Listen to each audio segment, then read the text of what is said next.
There seemed to have been a lot of views on my fat ass video, so I thought I would make another video. Definitely did not say everything that needed to be said on that one. There were some more things that I did want to say. Uh, um, One of the things that I wrote down, I actually wrote stuff down this time, so I wouldn't just be all over the place. One of the things I wrote down was that I don't see myself as a fat person. When I look in the mirror, I see my face. And I talked before how my mother told me, oh, you're such a pretty face if you just lose weight. Well, the just lose weight bit. But the you have such a pretty face actually hit too. And so when I look in the mirror, I see that face that my mom was talking about. And I'm really grateful for that because I have a friend who only sees the fat, and she's thin and beautiful. She was beautiful, thin or fat, and she still sees the fat, and my heart goes out to her. That's really hard. The next thing I want to talk about was genetics. I talked about it a little bit before with the whole "you did this to yourself" thing, and when that happened, I talked about how my father was very consoling, but my mother, in conversation, said, "Well, Leslie, your mother was overweight, and your grandmother was, very much overweight."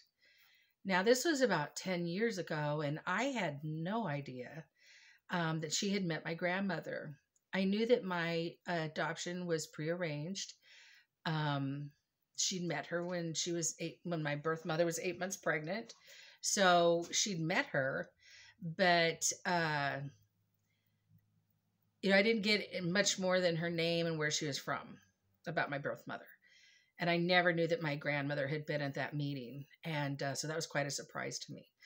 It was also a surprise to me that if you were going to adopt a child from obviously an overweight lineage, why would you expect a thin child?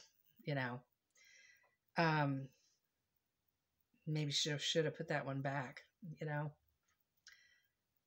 Found one thinner and cuter mom to adopt from. But she ended up adopting 4 children. So she got a blonde, blue-eyed one who's gorgeous and is my best friend. And she got a light-colored boy who is darling. And then my sister, Stacy, who's this tall, looks like a Greek kind of features, So I guess I was the troll of the bunch.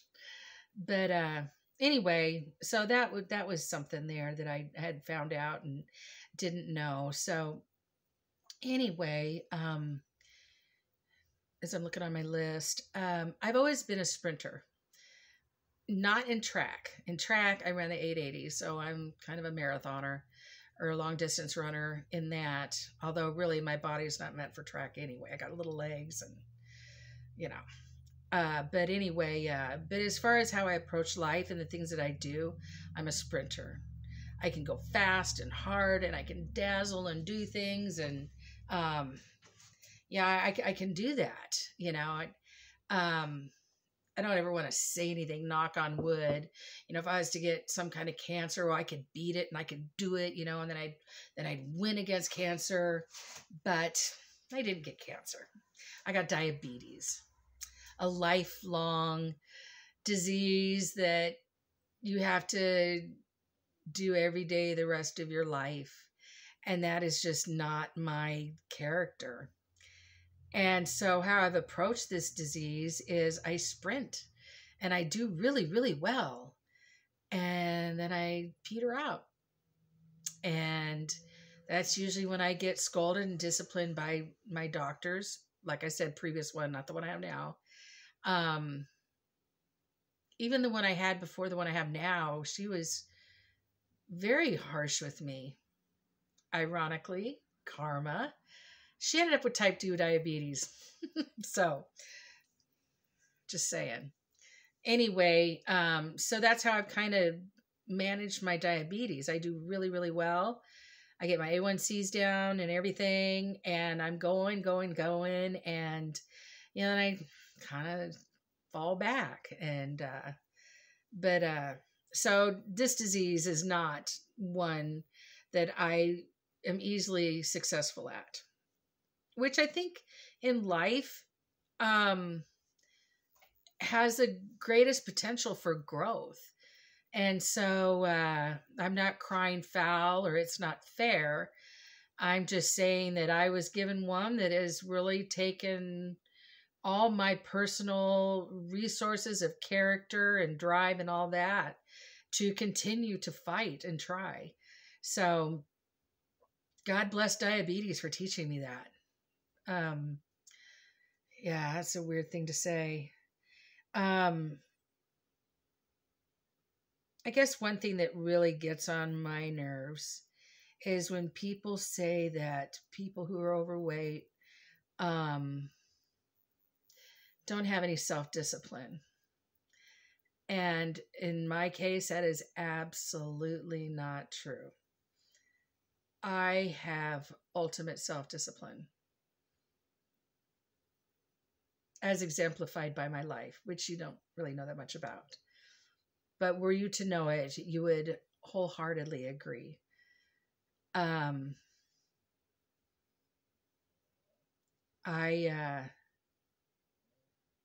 have persevered and pushed and continue to just make myself continue forward. And for many years now, it's been physically dragging a bloody stump, coming out of my childhood and my,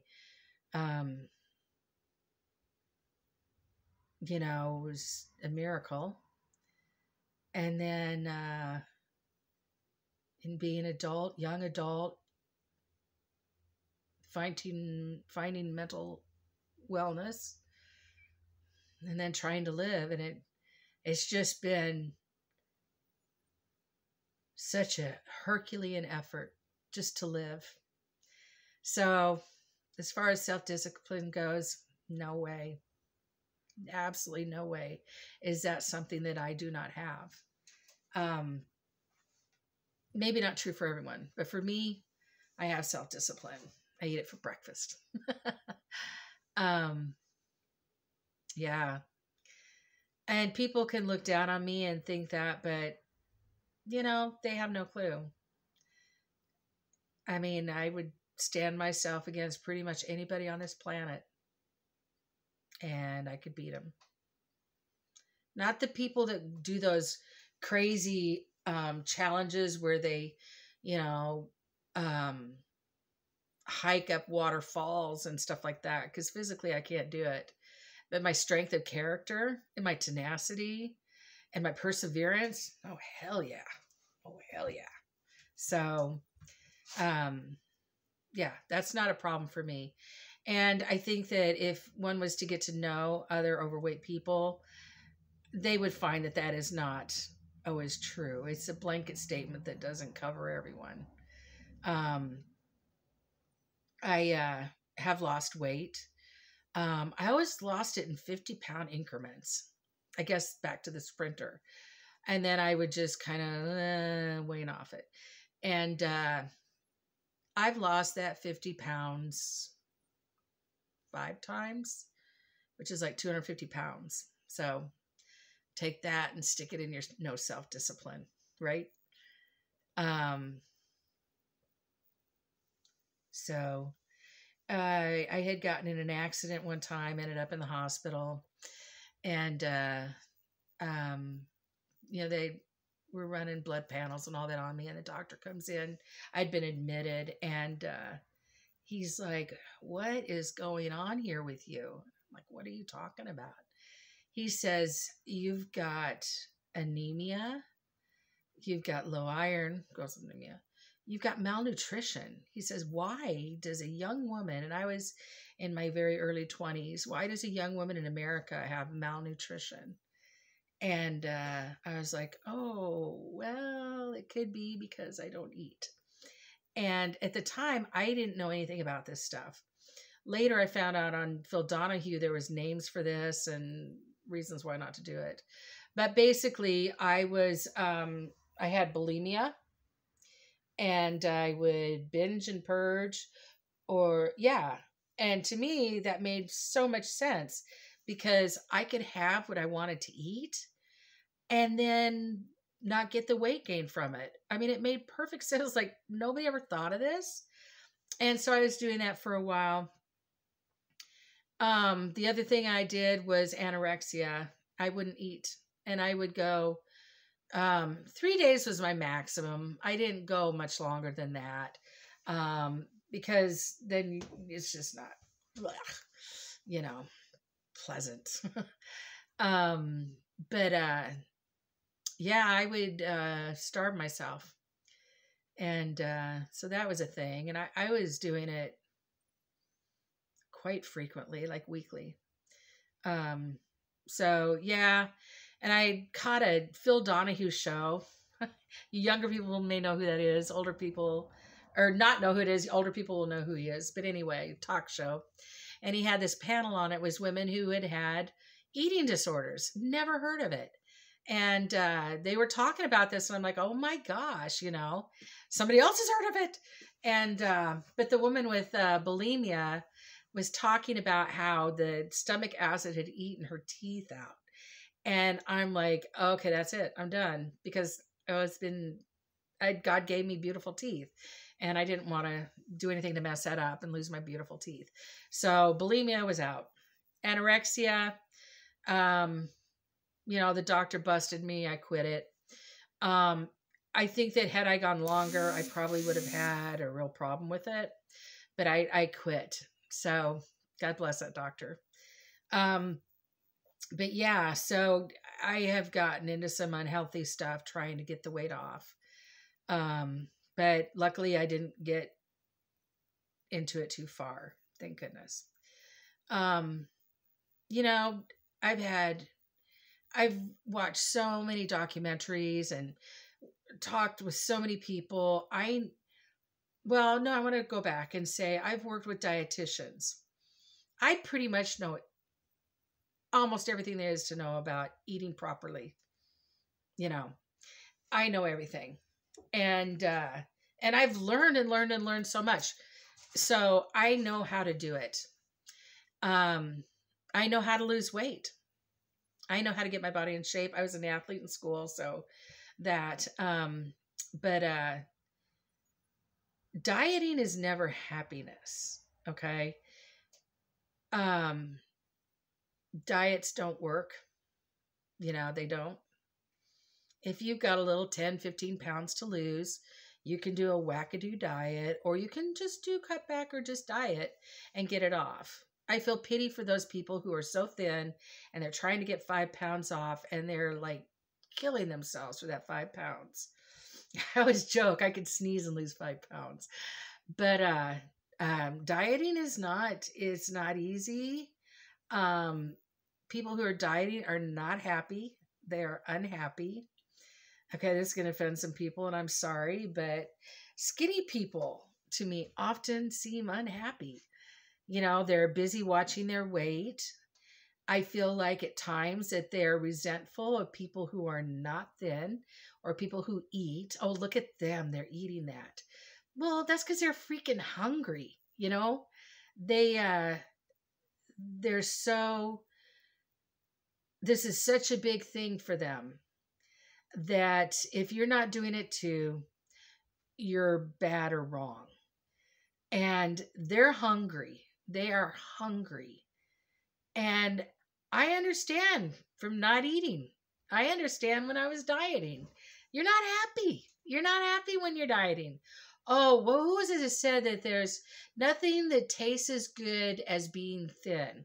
Yeah, okay, that's good. Feel good being thin, okay? But I just, it's been my experience that people who are thin and work at it are obsessed with it. And they are often harsh with people who are not. So I'll just drop that there. Bring on the haters. Bring on the haters. No, really, I can't handle that. um, that's not to mean that every skinny person is angry and unhappy and, I think negatively of them. I've just had in my adult life so many people feel like they could say things to me, people I know. Um, and I just look at the way they live their lives and how they're eating and what they do. And it's like, I mean, that's just what the common sense I came up with on that one. Um, so um, I think if we all do our own thing, we'll be okay. There was a Thanksgiving that I wasn't able to attend in our family, and my sister went, and she had some extra pounds on her. And my mom said, of course, other sisters are thin, not all of them, but she said, "Oh, look at my thin daughters," in front of everyone. And it hurt my sister so much to have that said in front of everybody, to say such a thing. That's not a happy person that would say that. That's not a kind person that would say that. And I've seen families like years ago, not of the families I've worked with recently, but one family, one of the parents was very, very obese, and the mother was bone thin. And this whole family had this thing about obesity. And the parent who was obese, his mother said to one of her grandchildren, speaking of her husband, "How could your husband ever find you attractive with all that weight on you?" And to me, that blew my mind. Like, your son's huge, and you said this to your granddaughter? I don't understand where people think that they could say things like that and it's okay. A bumper sticker said, "Yeah, I may be ugly, or I may be fat, but you're ugly. I can lose weight, but you'll still be ugly." And a friend shared it with me, like, ha, ha, ha, ha. And I was just like, really? Really? You just said that to me? Um, and then parents, well, mine too, belittling their children, hurting. So, sitting me at the table with the fat people who are having a good time and eating and laughing, and let all the, salad water eaters sit over there and be nasty. But that's very oversimplified in general. So take what you will and leave the rest. Another thing I want to talk about was my big fat belly. My big fat belly. And if you were to come up and touch me on my belly, I would be extremely uncomfortable and I would not like it. But as a nanny, my children sat on my lap and my belly is soft, and it feels cushy. And so my kids all curl up and they love my big fat belly. All of them that I rocked and nurtured. The older ones are like, "Oh, okay, she's got a belly." But I remember one of my little guys, and I had raised him up from 3 months old, and he just loved my big fat belly. And I say, what are you doing with my big fat belly? So he'd call it my big fat belly. And that's why I'm okay with it. But he would put his hand like under my shirt to fill my belly, and he just He just loved my belly because he would be on this soft, warm belly with arms around him and be loved and nurtured. And, I talked about what my husband brings to me, but those kids, loving me and loving my belly, or loving me in spite of it. It really is like Nanny McPhee. So it made me feel a lot better about my big fat belly because it brought comfort and to my kids. I think the last thing I want to talk about is growth. This life is about growing, perfecting, coming closer to Jesus Christ. And this means that of course, I learned this also through mental health journey, but that we need to work on ourselves, and we need to work ourselves in all areas. Well, as I talked a little bit before, the diabetes and how that has been so hard for me because my addiction was food. So let's throw in a disease that has to do with food. Okay. All right. So that's the challenge. And it's a challenge that I will take to my death. And I have, as I said, ran at it in marathon or sprints, only to with failure and failure. And I can't hang with failure. No. So that's been very hard, feeling like a failure, to where I just wanted to quit and just say, forget it, but I got self-discipline. So I get back in there and I try again and I try again.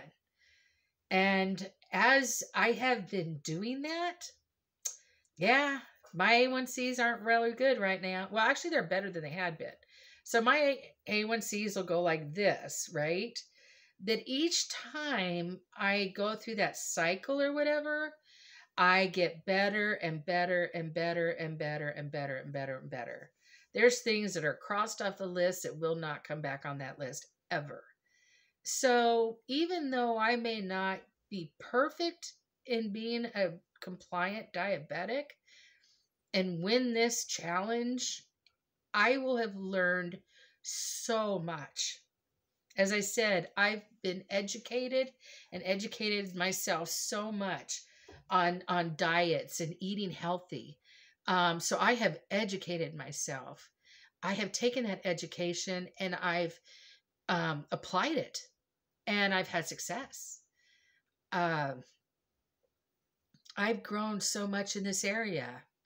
Do I stand before you a thin, gorgeous woman? No, absolutely not. But the work I've applied in this area has been amazing. Amazing. When I leave this world, I take that with me.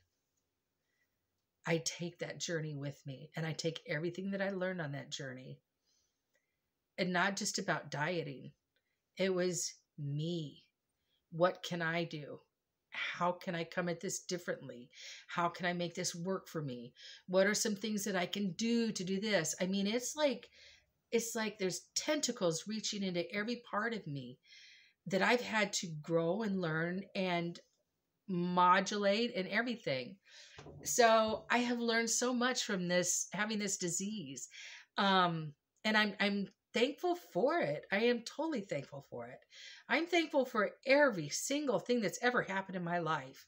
And I talked about a hard childhood. I've talked about some other things, and I'll talk about more things. But each one of those things I have met, and I have worked with, and I have tried to learn and to grow. And many things I can check those off the list. This one's going to be a lifetime one.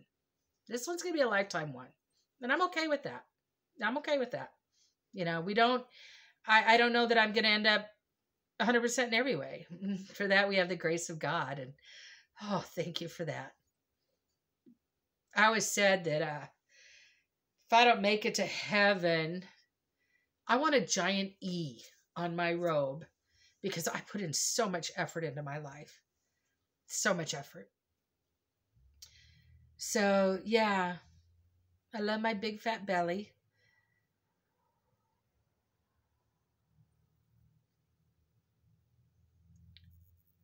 Because it cradled my babies, made them comfortable and soft.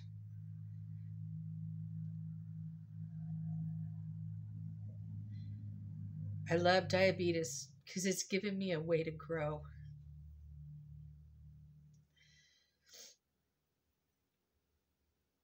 I love skinny people. Somebody's got to wear those clothes.